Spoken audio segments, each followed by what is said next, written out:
Feel the drums, hear the sound, ancient wisdom spinning round. From every tribe, from every shore, diidiisStoryfire, hear them roar.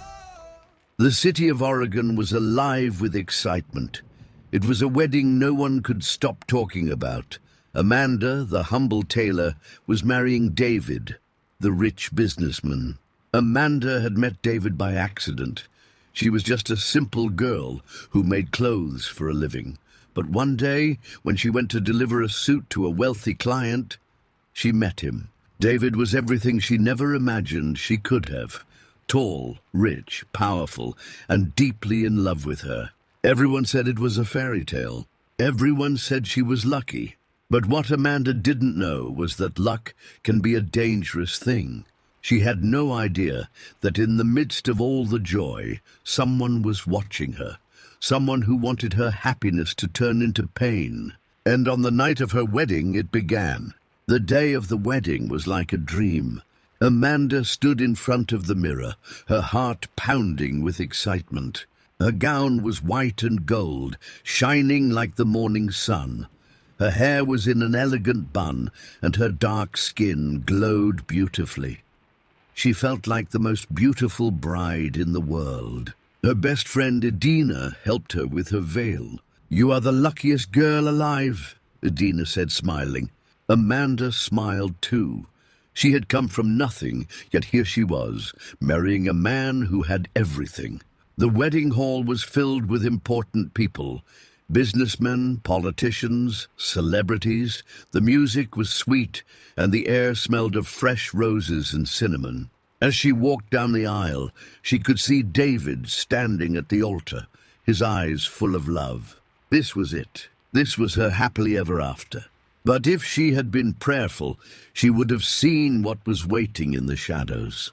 She would have noticed the old woman standing at the back of the hall. She would have seen the small wooden box in the woman's hands. And she would have known that this wedding was the beginning of her greatest nightmare. The wedding ended in joy and celebration. People danced. Laughter filled the air. Money rained down on the couple. Amanda's heart was full. But as the gifts were being packed, a small wooden box was placed among them. It had no name, no note, just a box wrapped in silk. Nobody questioned it. Nobody suspected it. But when the night came, Amanda did something that changed her life forever. She opened it. David was in the bathroom washing his face. Amanda sat on their new bed, her hands trembling with excitement as she unwrapped their wedding gifts. Jewelry, perfumes, a golden wristwatch. Then she saw the wooden box. She frowned. "David," she called. "Yes, my love." "Did you see who gave me this?" she asked. David walked out of the bathroom, rubbing his face with a towel. He looked at the box and shook his head. "No idea. What's inside?" Amanda slowly untied the silk and lifted the lid. Inside was an old black comb. It was simple, but something about it felt wrong. Amanda touched it, and in that moment something unseen moved in the air. The lights flickered. A cold breeze blew through the room. Amanda shivered. She wanted to put it back. She wanted to throw it away. But before she could, she heard a whisper. "Your beauty will fade. Your love will wither. Your life will rot, just like your soul." Amanda froze. Her eyes widened. "Did you hear that?" she whispered. David frowned. "Hear what?" She turned to him, her heart racing. The room was silent now, but something inside her had changed. Something dark had entered her life. But she didn't know it yet. She didn't know that the battle had already begun. The first sign came the next morning. Amanda woke up with a dull ache on her face. She rubbed her cheek. Her skin felt rough. Strange. She got up and looked in the mirror. She gasped. A small, dark patch had appeared on her left cheek. It looked like a bruise. Her heart pounded. "David!" she called. David was still half asleep. "What is it?" She pointed at her cheek. "Look at this. What is happening to my face?" David sat up and frowned. "It's just a small rash, love. Maybe an allergy." "Allergy from what?" she whispered. Something deep inside her was screaming that this was not normal. But she ignored it. She smiled, nodded, and pretended everything was fine. But everything was not fine, because that small dark patch was just the beginning. By the next day, the patch had spread. By the third day, her skin began to crack. By the fifth day, the smell came. It started as a faint, sour scent. No matter how much she bathed, it wouldn't go away. By the seventh day, people were whispering behind her back. She smells strange. What happened to her skin? This is not normal. Amanda locked herself in the house. David tried everything. He called doctors, specialists, even herbalists. But the disease had no name. There was no cure. And the smell, it got worse. It smelled like rotting fish. David's friends came to visit him one evening. "David," one of them said, "and we have to talk." David sighed. "About what?" "Your wife." David's face grew dark. "What about her?" "Look, we understand that you love her, but this is not ordinary sickness." David clenched his jaw. "So what are you saying?" The man hesitated. Then he whispered, "She's a marine child." David's hands tightened into fists. "Don't say that." "David, listen to us," another friend pleaded. "Your wife is cursed. People are saying she is bad luck. You need to leave her before she destroys your destiny." David stood up. His voice shook with anger. "My wife is not bad luck. She's not a marine child, and I will not leave her." His friends looked at each other and shook their heads. David slammed the door behind them. But in the silence of the house, the smell grew stronger. And in the darkness of the mirror, Amanda's reflection smirked and whispered, "Your beauty is gone. Your love will follow. You are nothing." Amanda fell to her knees, sobbing, because in that moment she realized she was fighting something bigger than herself, and she was losing. The whispers didn't stop. They followed Amanda everywhere, in the silence of the night, in the mirror when she looked at herself. Even when she closed her eyes, she could feel the voices crawling into her mind. "Your beauty is gone. Your love will follow. You are nothing." David tried to comfort her, but even he was struggling. His powerful, respected wife had become a living shadow. People who once admired her now avoided her. Her once flawless skin was now covered in dark, peeling wounds. The smell, the horrible, rotting stench of fish filled the air around her. Even their servants began quitting one by one. She heard them whispering, "She is cursed. She is from the marine world. She will bring misfortune to this house." And David, he still held her at night. He still whispered, "I love you no matter what." But Amanda saw the way he flinched when he touched her skin. She saw how he held his breath when he kissed her forehead. She saw the fear in his eyes. She knew she was losing him, and she was powerless to stop it. Amanda's mother-in-law arrived unannounced one evening. David was sitting in the living room, his head in his hands. He had spent the whole day calling doctors. Again, nothing was working. "David," his mother said softly, sitting beside him. David sighed. "Mama, please, I know what you're going to say." "You do?" she asked, raising an eyebrow. "You're going to tell me to leave Amanda." His mother placed her hands on his. "My son, I love Amanda, but look at her. This is not ordinary sickness." David clenched his jaw. "I will not leave my wife." His mother sighed deeply. Then she whispered, "Then bring a pastor." David froze. A pastor? His heart pounded. He didn't believe in these things. He was a man of science, a man of logic. But science was failing him. Logic was useless now. And Amanda? Amanda was dying before his eyes. The pastor arrived the next day. His name was Pastor Joseph. He was old, wise, and had seen things others couldn't understand. The moment he stepped into the house, he stopped. His eyes narrowed. Then he sniffed the air. David and Amanda stood watching. Pastor Joseph turned to Amanda. "Where is it?" Amanda frowned. "Where is what?" The pastor's voice was calm, but strong. "The cursed object." Amanda stiffened. She hadn't told anyone about the wooden box. Her hands began to shake. She led the pastor to the drawer where she had hidden it. David's eyes widened as she pulled out the small wooden box. "You never told me about this," he whispered. Amanda was shaking. I didn't think it was important." Pastor Joseph took the box and slowly opened it. Inside was the black comb. The moment he touched it, the air in the room changed. The lights flickered. A cold wind rushed through the house.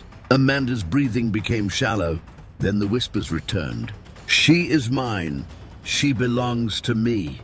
You cannot take what is already taken." Pastor Joseph stepped back sharply, gripping his cross. His face was filled with pure horror. "This is not just a curse," he whispered. "This is a sacrifice." David grabbed Amanda's hands. "A sacrifice? What does that mean?" The pastor's voice was heavy.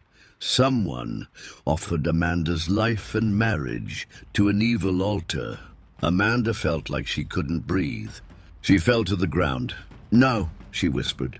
Her mind raced. A sacrifice? But by who? And why? Then suddenly a name came to her mind. A name she had been trying to forget. A name she had buried deep in her past. Auntie Agatha. Auntie Agatha was Amanda's father's sister. She had always hated Amanda's mother. She had always despised Amanda. And Amanda remembered now. The last time she saw Mama Agatha, she had said something strange. "You will never be happy. Even if the whole world celebrates you, I will be waiting in the shadows." Amanda's heart pounded in fear. This was it. This was her punishment. This was why she had lost everything.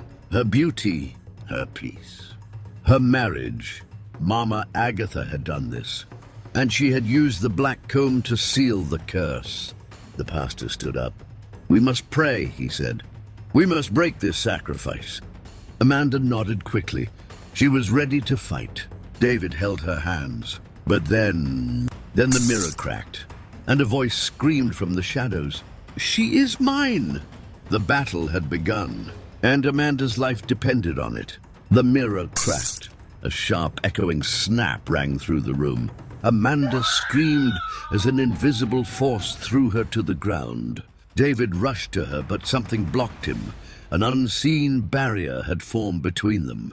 The air grew heavy, so heavy it felt like they were breathing in fire and smoke. The pastor, Elder Joseph, gripped his cross tightly. His voice remained steady, but his hands trembled. "Show yourself," he commanded. Then she appeared. A shadowy figure rose from the broken mirror. Her face was familiar. Her eyes were empty. Her voice was cold and filled with hatred. "You dare try to take back what belongs to me?" Amanda's blood turned to ice. She knew that face. She had seen it before. It was Mama Agatha. Amanda clutched her chest, gasping for air. The stench of rot filled the room, stronger than ever before. David couldn't move. It was as if something had rooted him to the ground. The pastor did not back down. "By the power of God, I command you to leave," he thundered. Mama Agatha's dark figure laughed. It was not the laugh of a human. It was something ancient, something evil. "You think prayer will save her?" she hissed. "You think she was ever meant for happiness?" Amanda shook her head violently. "Why?" she screamed, tears pouring down her face. "What did I ever do to you?" The dark figure tilted its head. "You were born." That was it. That was all it took. Amanda was born, and that was enough for her to be hated.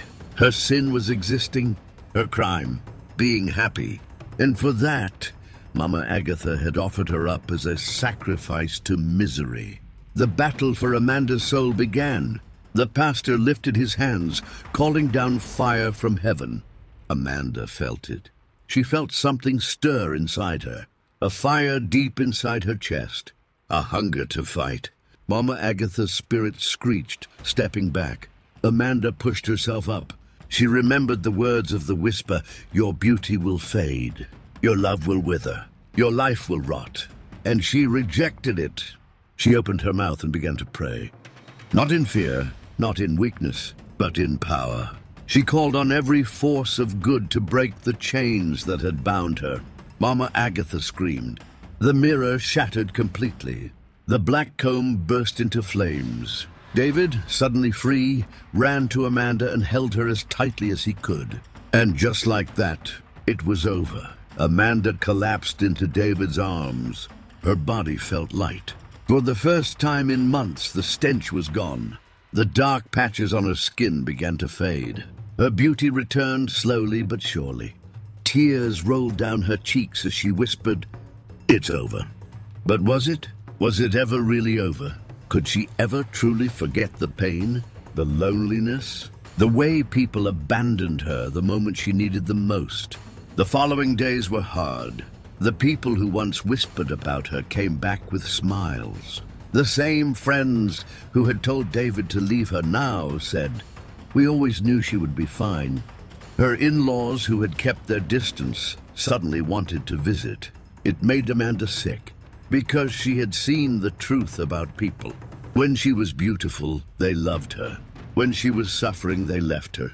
Only a few had remained by her side. And those few? Those were the only ones who truly loved her.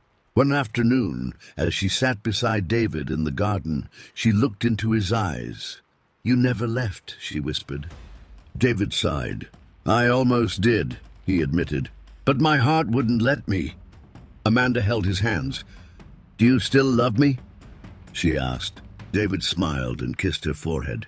"I loved you when you were beautiful. I loved you when you were broken.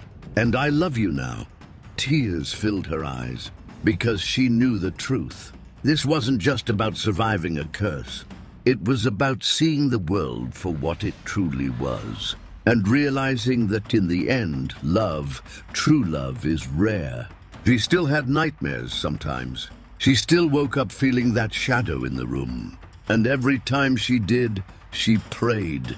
Because now, she understood something she never did before. There is no such thing as luck.